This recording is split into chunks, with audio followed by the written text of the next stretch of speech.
සඳ රැයට ඇවිදින් හේනේ කළුව බිඳිනකොට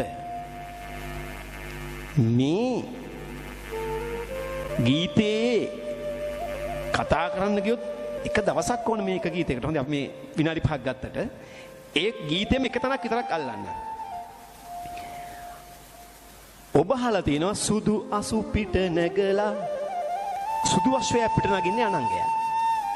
මල් හීගෙනයි මල් සරා සුදු අසු පිට උඩ නැගලා. එයා මල් හීගෙන පහක්.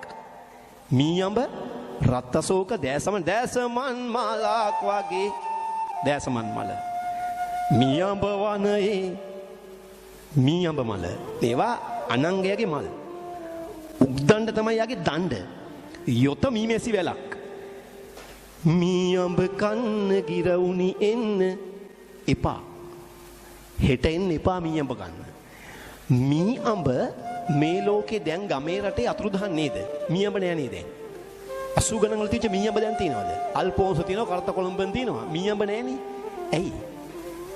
වීර මීයඹ මේවා බඹරා තමයි පරාගණය කරන්නේ. ඒක මීමැස්ස ගත්තොත් එයාව මැරිලා වැටෙනවා පිල්ටර් බලයට. සංඝටකය වැඩි. ඒ නිසා හැම නිවසකම හැම ගෙදරකම මීමැසි පෙට්ටියක් දෙන එක හොඳයි ඇකේසියාව වුණාට වඩා. ප්‍රාදේශීය ලේකම් කාර්යාල වලින් හරි කමන්නේ. මීමැසි ක්‍රියාවලිය දිරු කරන්න ඕන මේ ඵල සම්පත මේ මීමැස්සන්ගේ ආදරයෙන් අපිව ජීවත් කරවන්න ඕනේ. ඒක ලොකු කුෂ්කාර්මික කතාවක්. කොහොම වුණත් මේ කාන්තාව කියනවා මීයඹ කන්න ගිරවුන්ට හෙට එන්න එපා. මොකෝ මල් පිපුණාම තාම ගෙඩි හදලා නැහැ. පරාගණය කළා නැහැ. මොකද හේතුව එළි වෙනකන් එයා පැලේනේ. මේ හිතියට පරාගණය වෙන්නේ නැහැ. ඒක බ්ලූටූත් වෙන්නේ නැහැ එහෙම. බර කතාවක් කියනවා. ඉතින් ඒ රසයට කියනවා විප්‍රලම්භ ශෘංගාරය කියලා. සම්භෝග ශෘංගාරය නෙවෙයි ඒකට කියන්නේ. ඒකේ තියෙනවා හිමිවීමේ අහිමිකමක්. ඒක නිලා ගන්න බෑ. මගේ අත දිග නෑ. හැබැයි ඒත් තව මල් පිපියා. කුසුම මොටද ලං වීරෝන් ගන්නට බැරි. හිමි වුණාට මොකද? හිමි නෑ. ඒ නිසා බඩගිනිම වෙලාවක රසම හොඳම බොජුණක් ඉස්සරහා තියාගෙන බලන් ඉන්නා වගේ කන්න බැරි කෑමකින් ඇති වෙන පීඩනය කොච්චරද? භුක්ති විඳින්න බැරි ධනයෙන් ඇති වැඩක් තියෙනවද? මේ සමස්ත විප්‍රවාසය, විප්‍රයෝගය, අහිමිවීම, දරු සම්පත නැතිවීම, මේ මුළු ජීවිතේම නැතිවීම. අවසාන වශයෙන් මම මෙහෙම කියනවා. ඉංග්‍රීසි නවකතාවක මෙහෙම වචනයක් තුන ඉංග්‍රීසි ටික මතක නැහැ. මෙවැනි තත්වයටපත් ස්ත්‍රියකගේ කෝපාග්නිය අවිචිහෙද නැත කියලා. ලඳකගේ පියවරු උඩට හැරෙන්නේ බිලිදොලක කිරි පහස උරන්නයි කියලා සේකර ලියනවා. දරුවෙක් නැති වුණාම මේ කිරිම ඒ කිරි ඒ ලේ වස වෙනවලු එයාට. ඒ නිසා මේ දරුණු කාන්තා අඳෝනාව සිංහල ගීතේ කාන්තා අඳෝනාව නිරෝසා විරාජිනිට වෙන කාටවත් දෙන්න හොඳ නැහැ. මේ ගීතේ කියන කතාව කියාගන්න බැරි නිසා මේ එහෙම මෙහෙම මම ටච් කරලා පෙන්නන්නේ. ගෙදර ගිහිල්ලා අහන්න. ලස්සනම ගීතයක්. අර බර පොඩ්ඩකට තේරෙන්නේ නැතිනේ. ਵਿਚාර කරන්න වෙලාව නැහැ. දැන් මමත් අගට යනවා අවසාන වශයෙන් වර්චුවල් ලංකා පසකින් ඉන්න විශ්වගුණ ප්‍රියංකර සහෝදරයා. ජාතික තලේ අපිව මේක ගෙනියනවා මෙතනට. අනෙක් පසෙන් අමිලයියා ඉන්න මෙතන. අපේ පරිශදයේම ඉන්නවා. මේ අවස්ථාව ඔබ මට නිර්මාණය කරන නිසා ඔබට පිං. අපිට බොහොම පිනක් මේ හසුරවන්නේ. සියලු දෙනාට මේ මහිමය කුසලයේ අනුමෝදන් වේවා. අදට වඩා හෙට දවස ඔබ දෙලව යහපත සැලසෙන මාවතකට මේ දහම් පාසල් අධ්‍යාපනය ගෙන යන්න ඔබට අලුත් තර්ඩ් අයි එක තෙවන ඇස තව වර්ධනය වෙන්න මේක හේතු වාසනා වේවා.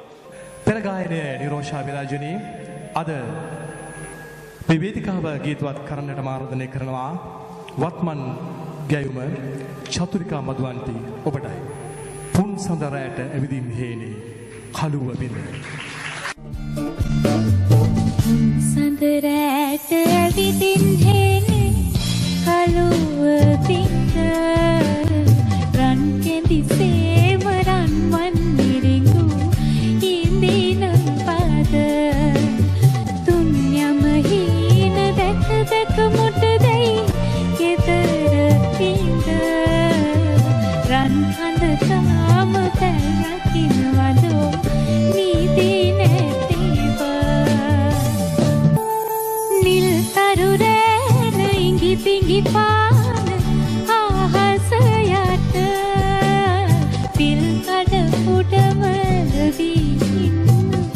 හිතයි මට මී අඹ කන්න ගිරවුනි එන්න එපා හෙට මල් පිපුණාට ගෙඩි නැතාම අඹ ගහට සඳ රැට විදින් හෙනි කළුව පිට රන් කෙඳි සේවරන් වන් නිරිඟු ඉඹිනවද තුන් යඹ හීන දැක දැක මුට දෙයි ගෙදර ඉඳ රන් කඳ තාම පැල් රකින්නවදෝ නීති නැතිව රන් කඳ සේව පින්සර මාගේ ඇතු නිදන රන් මල්යාන හිනෙන් දකින කින පමණ තුන්පත් දැන වේදෝ කොහොම අප දෙදෙන රන් කැටි පුතුට ඉඩ මදිවා